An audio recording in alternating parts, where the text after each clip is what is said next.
بچوں کے لیے روزی فراہم کیجیے، ذریعے معاش کیجیے، لیکن اس کے بعد اگر صرف یہ دن کا نظام ہوتا، اس نے بطور نعمت انسان کو رات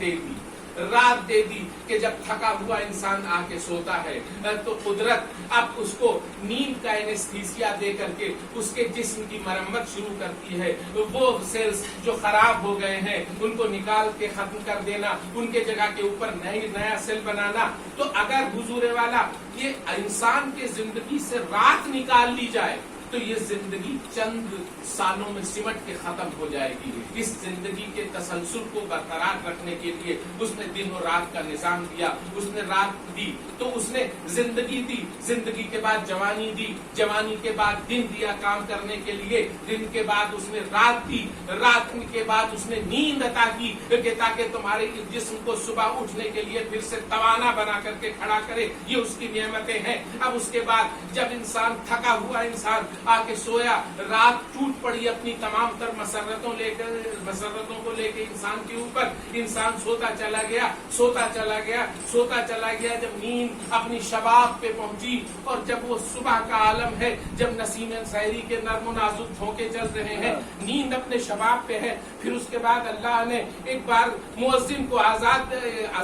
بیدار کیا کہ ذرا اتنی سب نعمتوں لینے کے بعد ذرا دیکھ کہ ان نعمتوں میں سے چند لمحات ہمیں بھی واپس کرتا ہے انسان کے نہیں، یہ ہمیں بھی دیتا ہے اس میں سے کہ نہیں۔ تو جب نسیم سحری کے نرم و نازک جھونکوں میں انسان سوتا چلا گیا، اب اگر وہ بیدار ہو جائے مؤذن کی اذان کے اوپر اور جا کر کے اس کا شکر ادا کرتے کہ اے میرے مالک، تو نے یہ زندگی دی، تو نے یہ دن دیا، تو نے یہ رات دی، تو نے یہ نیند دی، اس کے بعد چند لمحات اگر تیرے لیے بطور شکریہ ادا کر دوں تو یہ تو انسان حضور والا اعانتدار انسان ہوگا، ورنہ غاصب انسان ہوگا۔ درود دے دیجیے اللہم صلی علی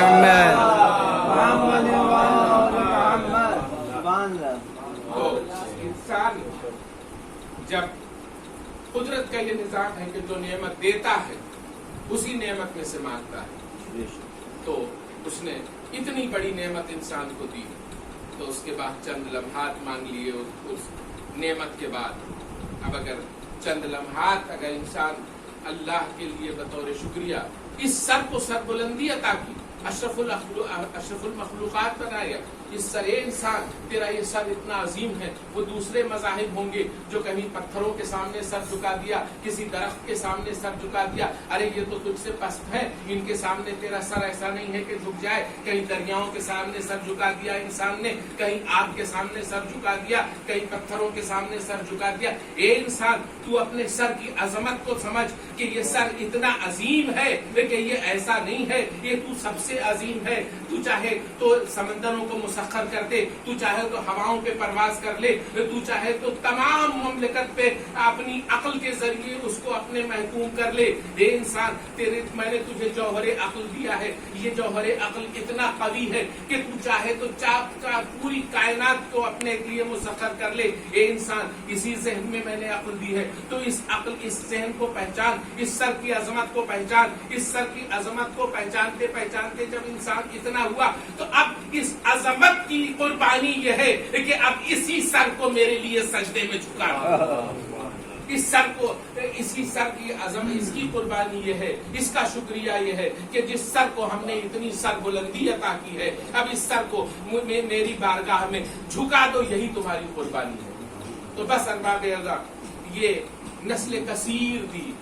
اور اس کے بعد قربانی مانگ لی اللہ نے، تو بس اس نسل کثیر کی ساتھ قربانی وابستہ ہے۔ اور قربانی کا وہ حضور والا تصور جو اگر امام حسین علیہ السلام کربلا کے میدان میں پیش نہ کرتے تو شاید ہم کو قربانی کا اصلی تاثر پیدا نہ ہوتا، کہ ہم یہ نہیں سمجھ سکتے نہیں تھے کہ کس طرح سے قربانی دے کر کے اسلام کو بچایا جا سکتا ہے۔ آج بہت سارے آپ دیکھ رہے ہوں گے کہ پاکستان میں پورا ایک فتنہ کھڑا ہوا ہے کہ بولا ہے کہ جان کی تحفظ کے لیے کچھ بھی کیا جا سکتا ہے، جان بچانا لازمی تھا، تو ضد جوڑ گئے۔ اتنا یزید کو، میں کہتا ہوں کہ دنیا اس بات پہ تو غور کرتی ہے کہ امام حسین کو یزید کی بیعت سے اتنا انکار کیوں تھا، انکار حسینی پہ تو اتنی بحث ہوتی ہے، لیکن میں کہتا ہوں کہ دنیا اس بات پر غور کیوں نہیں کرتی کہ یزید کو حسین کی بیعت پر اتنا اصرار کیوں، اس بات پہ تو غور کیے کہ اتنا حسین کو انکار تھا. لیکن اگر ایک عابد شب زندہ دار،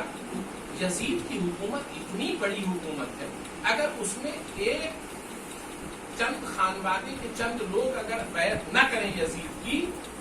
تو یزید کی مملکت پہ کیا فرق پڑتا ہے؟ یزید نے پوری طاقت تو صرف کر دی امام حسین علیہ السلام سے بیعت لینے کے لیے. تو میں کہتا ہوں دنیا حسین کے انکار کو تو دیکھتی ہے لیکن یزید کے اصرار کو نہیں دیکھتی. تو یزید نے اتنا اصرار کیوں کیا؟ یزید نے اتنا اصرار اس لیے کہ یزید بھی جانتا تھا کہ اس کے تمام اعمال خلاف شرع ہیں اور دنیا میں اس کے خلاف بغاوت پیدا ہو سکتی ہے. اس بغاوت کو کچلنے کے لیے اس نے امام حسین علیہ السلام سے بیعت کی. اس نے کہا کہ اگر کوئی بھی ہمارے خلاف شرع اعمال کے اوپر تنقید کرے گا تو میں بطور سند امام حسین علیہ السلام کا نام پیش کر دوں گا کہ دیکھو نواسۂ رسول جو اسلام کے سب سے بڑے جاننے والے ہیں، انہوں نے جب میری بیعت کر لی تو اور تم کو کیا حق ہے میری اعمال پہ اعتراض کرنے کا؟ تو حضور والا یزید نے امام حسین علیہ السلام سے بیعت لینے پر اتنا اصرار اس لیے صرف کیا کہ وہ اپنے تمام غیر شرعی عمل کو شرعی عمل بنانا چاہ رہا تھا امام حسین علیہ السلام کی بیعت کی سند کو استعمال کر کے. تو یزید تو پہچانتا تھا کہ حسین کون ہے. کیا امام حسین علیہ السلام خود نہیں پہچانتے تھے کہ میری ذمہ داریاں کیا ہیں؟ لہٰذا امام حسین علیہ السلام نے اسی شدت کے ساتھ انکار کیا جو ان کا، اور یہی کہا ہے تاریخ میں، یہی لکھا ہے کہ جس دن مروان یہاں پہ مدینے میں جس دن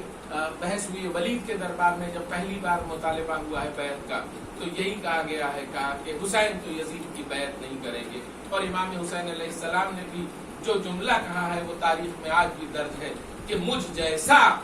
یزید جیسے کی بیعت نہیں کر سکتا. تو اس کا مطلب کہ کسی تو سلاطین کی جنگ نہیں تھی، یہ تو کرداروں کی جنگ ہے، یہ تو کرداروں کی جنگ ہے. اس لیے انہوں نے کہا کہ مجھ جیسا یزید جیسے کی جنگ نہیں کر سکتا. بس ارباب اعضاء، آپ کو کسی بھی قربانی دینے والے کی زندگی میں تلاش کرنا پڑے گا کہ اس نے کس چیز کی قربانی دی. کہیں وطن کی قربانی ہے، کہیں اعزا کی قربانی ہے، کہیں دھوپ کی قربانی ہے. آپ کے سامنے مہارانا پرتاپ کا قصہ ہوگا کہ جب گئے ہیں جنگلوں میں، اور جب جنگل میں گئے ہیں اور ایک بھوکے ہیں، ایک روٹی پکائی اور پتہ چلا کہ کوئی بلی آئی اور اس کی بچی کے ہاتھ سے روٹی لے کے چلی گئی. تو بس یہاں سے پائے استقلال میں جنبش پیدا ہو گئی، یہاں سے حوصلہ ٹوٹ گیا. لیکن ہر قربانی دینے والے کی زندگی میں آپ کو تلاش کرنا پڑے گا کہ کس چیز کی قربانی ہے. لیکن حسین کی ایک ایسی ذات ہے کہ جہاں آپ کو یہ تلاش کرنا پڑے گا کون سی قربانی ایسی تھی جو امام حسین نے نہیں پیش کی. یعنی قربانیوں کا اتنا عظیم سلسلہ ہے، قربانیوں کا اتنا عظیم سلسلہ ہے کہ امام حسین علیہ السلام نے کوئی قربانی. اور ہاں، عشرۂ محرم تو میں کہتا ہوں کہ شہداء کی نظم ہے، عشرۂ محرم تو شہیدوں کے لیے ہے، لیکن اس کے بعد کی قربانی،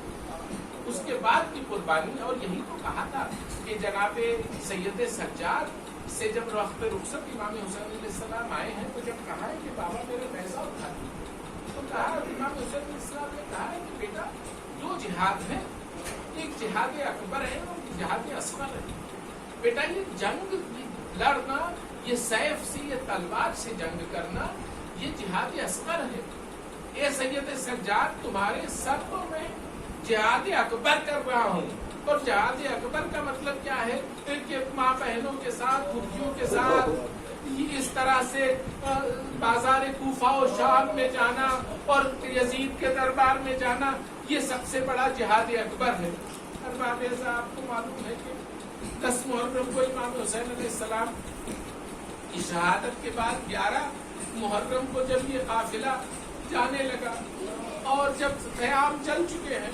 اور اس کے بعد اب یہ ہوا کہ اب کن لوگوں کو کوفے کی جانب لے جایا جائے، تو اب ارباب اعظم جناب زینب عمر سعد چاہتا ہے کہ بیویوں کو ہاتھ پکڑ کے بازو پکڑ کے ناقے کے اوپر بٹھا دے. ایک بار ثانیہ زہرا آگے بڑھتی ہیں, کہتی ہے عمر سعد ہم آل رسول ہیں, دور رہنا, ہمیں ہاتھ مت لگانا, ہم ایک دوسرے کو سوار کر لیں گے. اللہ اکبر. اب جب 11 محرم کو یہ قافلہ چلنے لگا تو ایک بار زینب نے بازو اپنا توڑ کے بیٹھ گئی, بازو موڑ کے بیٹھ گئی, کہتی اے رقیہ آؤ میرے بازو پہ میرے زانو پہ پیر رکھو, محمل میں ان کی پشت پہ سوار ہو جاؤ, اے رباب آؤ میرے زانو پہ پیر رکھ کر کے ناقے پہ سوار ہو جاؤ, اے ام لیلا آؤ میرے زانو پہ پیر رکھ کر کے ناقے پہ سوار ہو جاؤ. ارباب اعظم ارے اس لیے ساری بیویاں ناقوں پہ بیٹھ گئی. اس کے بعد تاریخ کہتی ہے کہ ایک حبشی کنیز, بوڑھی کنیز آ کے زینب کے سامنے کھڑی ہو گئی, کہنے لگی ہے شہزادی ارے اس زانو کی عظمت کو میں پہچانتی ہوں, ایسا نہیں ہو سکتا کہ فضہ کے پیر ہوں اور یہ شہزادی آپ کا زانو ہو. بس جناب زینب کہتی ہیں اے فضہ ارے آج پاس ادب مقرر نہیں ہے, تجھے میرے حق کی قسم ہے آج سوار ہو جا. لیجیے جناب فضہ کو بھی جناب زینب نے سوار کر دیا. اب ایک بار جناب زینب تنہا کھڑی ہوئی ہے, اب چاروں طرف دیکھتی ہے, اے مدینے سے بڑی شان سے لانے والوں, ارے اپنی بیٹی اپنی بہن کی طرح بے کسی کے اوپر غور کرو کہ آج تمہاری بہن کی انداز سے کربلا سے کوفہ کی جانب جا رہی ہے.